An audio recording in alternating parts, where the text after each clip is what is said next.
We've all seen the new footage for The Legend of Zelda Wii U, but did you notice this book?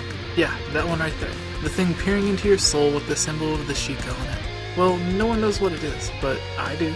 Welcome to a new Zelda Wii U theory, featuring Macintyre Productions, the Two Button Crew, Ceşeee, Tavin, Darren, RMFH, and myself.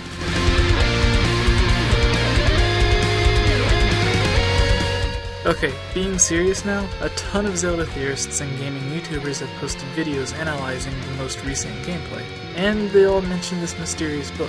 However, everyone seems to be missing what the book actually is. So, what is it? It's pretty obvious that this little book is the book, more specifically, the Book of Mudora. I know what you're thinking. What is the Book of Mudora? Oh, you're not. Well, I'll tell you anyways. Otherwise, this would be a much shorter video. The Book of Mudora. It has appeared in several Zelda titles and even one in the manga, but it's most prominently known from where it was first introduced, A Link to the Past. The book is a collection of ancient Hylian lore and stories, as well as a guide to translating the ancient Hylian language that appears throughout the land of Hyrule. After Link has completed the first dungeon, Ceşeee gives Link the Pegasus boots that allows him to dash. Upon speaking with the hermit, Agneha, Link learns of the book's whereabouts and travels to the House of Books. Link dashes into the bookshelf, causing the book to fall down. With the Book of Mudora in his possession, he travels south to the Desert of Mystery and finds an ancient stone tablet inscribed with the ancient Hylian language. He uses the book to translate and makes a wish. The stone hand that blocks the entrance to the temple moves, allowing Link to enter it and retrieve the Pendant of Wisdom. The book can be used a multitude of times afterwards, some of which are optional.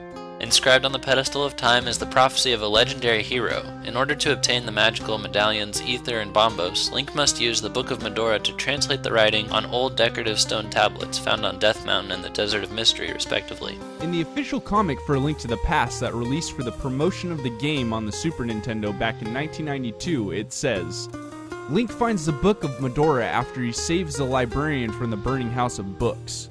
Once the fire ceases from the librarian explains that it is the key to the ancient Hylian language. Over 20 years later, a manga for A Link to the Past was released, which gives a different story on the book's use in the game. Ceşeee gives Link the book instead of telling him where to find it.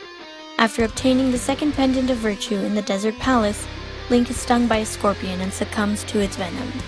Agneha approaches the unconscious Link and takes the Book of Mudora from him in order to find an incantation within which he can complete the ritual to resurrect Ganon. The next canon appearance of the Book of Mudora is in Ocarina of Time 3D. Not the original, but the remake. The book itself is not mentioned, but makes several appearances through the game. Several books seen in the remake that appear similar to the Book of Mudora. These can be seen in Impa's house, in the Lakeside Laboratory, and in Dompe's house. These books show the Sheikah symbol on one side while the other side cannot be seen. A book with similar appearance exists in Lon Lon Ranch. It's the second in a stack of books on a table inside of the house. The book isn't important for the story, but it could have been Nintendo's way of teasing fans for the then upcoming Skyward Sword. The book is looked at as containing the history of Hyrule and information regarding many mysteries throughout Hyrule. This would make sense for its inclusion in Skyward Sword, as the games were in development at the same time. Skyward Sword is an origin story and predates almost any known history about Hyrule. However, just like in Ocarina of Time 3D, the book isn't really mentioned in the game, but it can be seen prominently being held by Gapura in his official artwork. Him having possession of the book would make complete sense, as many believe he's in fact the owl Gapura from Ocarina of Time, Majora's Mask, and Four Swords Adventure. For instance, in Ocarina of Time 3D, a game that also features the book, he is knowledgeable of many secrets of Hyrule that he could learn from studying the book, such as him telling you how to correctly navigate through the Lost Woods. The next time the book makes an appearance is in Twilight Princess. Though it goes by a different name, the book has very similar origins, abilities, and also belongs to the Sheikah tribe. In the game, the book's magic is used to bring power back to the Dominion Rod. When Impaz first sees you have the rod, she says, From generation to generation, my ancestors have guarded the book that by royal decree was to be given to the messenger to the heavens. This is that book. Please take it. For further proof, the two books are the same. We just need to connect the dots. The books are both used to translate text. The books both contain magic, allowing Link to access new locations. Both books feature the Sheikah symbol and is also given to the Hidden Village or Old Kakariko, with Kakariko being founded by the Sheikah. Since the Kakariko village from The Legend of Zelda Ocarina of Time and the Hidden Village have similar locations, some conclude that the Hidden Village is the original Kakariko village. This theory gains strength when translating the Hylian language in the Hidden Village, as the two big billboard says, "Welcome to Old Kakariko." Additionally, in Link's crossbow training, the level of the Hidden Village is called Kakariko Shootout. Impaz states that she was named after the founder of this village, and her name bears a strong resemblance to that of Impa. If Impaz is referring to Impa, then the Hidden Village is most likely the Kakariko village from Ocarina of Time. Impa was born and raised in the original Kakariko village, and she opened the village to non-Sheikah. Impaz tells Link, My name is Impaz. I'm the last resident of this poor village. My name comes from the great one who built this village so long ago. This village was once a secret home of a proud tribe who served the royal family. But it fell into decline and became infested with dangerous beasts. It's become an awful place. Since the Book of Mudora is associated with the Sheikah, it would make sense that it would eventually make its way to Impaz of Twilight Princess. Through the generations, it could have lost its name and been known as the Ancient Sky Book. To strengthen this, as we stated earlier, the book may have been in possession of Gapora and Skylock. This would be more than enough reason for it to be referred to as the Ancient Sky Book, since that is its earliest known origins. a side appearance of the Book of Mudora comes from Hyrule Warriors. Though not canon, Lana uses a magic book similar to the Book of Mudora to cast spells. Finally, we're brought back to Zelda Wii U, and the mystery behind the book everyone is confused about. Take note, this book may not be the Book of Mudora, but to me, all signs point to it being the book. It would make sense as Nintendo revamped the Bomber's Notebook in Majora's Mask to keep track of side quests and schedules.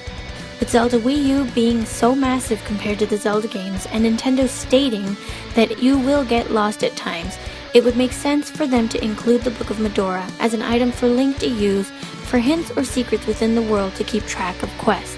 Alternatively, it could be that this is the Link that writes the original book, or the pages of the original book are lost and Link has to find them to progress in the game. Similar to finding the spiritual stones in Ocarina of Time, the pendants in A Link to the Past, and the shards in Twilight Princess, the Gorons would possess one chapter of the book, and you would have to help them or complete their dungeon in order to receive the page. Similar to the Goron's Ruby, another chapter could be in the possession of an enemy, using its magic to terrorize a certain village, or control a dungeon. Defeating him would leave you in the possession of that chapter, similar to the shards in Twilight Princess, which would get you closer to completing the full book. Obtaining these lost or stolen chapters could allow you to learn new abilities, such as the bullet time or slow motion mechanic we have seen in the Game Awards, with Link jumping off Epona and aiming an arrow. Another chapter could allow Link to learn of certain secret areas within Hyrule, similar to how finding the pages of the Ancient Sky Book in Twilight Princess allows Link to move the owl statues to gain access to the Sky Cannon, and eventually to the City in the Sky. Another option is that this Link could be the Link that actually wrote the original book, and everything we do in the game, all the mysteries we uncover, the magical spells we learn, like Din's Fire from Ocarina of Time and Quake from A Link to the Past, could be written down as we learn them and passed on through the generations, eventually ending up in Gapora's hands, and even further through the Sheikah tribe, the Scientist family, and even Dompe's bloodline. After all, he is a very mysterious character. Then the book is looked at as no more than a harmless fairy tale, and its magic and secrets are all but forgotten, only to be placed in a library in A Link to the Past. Alright guys, that's the end of the video. I'd like to thank everybody that joined in on this one. And Jesse, thanks a lot for putting this collaboration together. We wouldn't have been here without you, buddy. If you guys would like to see some more Zelda content, make sure to go check out my newest video on Hyrule's Eternal War. Also go check out M Productions, CC, and Game Over Jesse for some more awesome Zelda content. You guys all have a good one. Peace out. This is Scott with Two Button Crew, and we are really excited to be a part of another great Zelda theory with Game Over Jesse.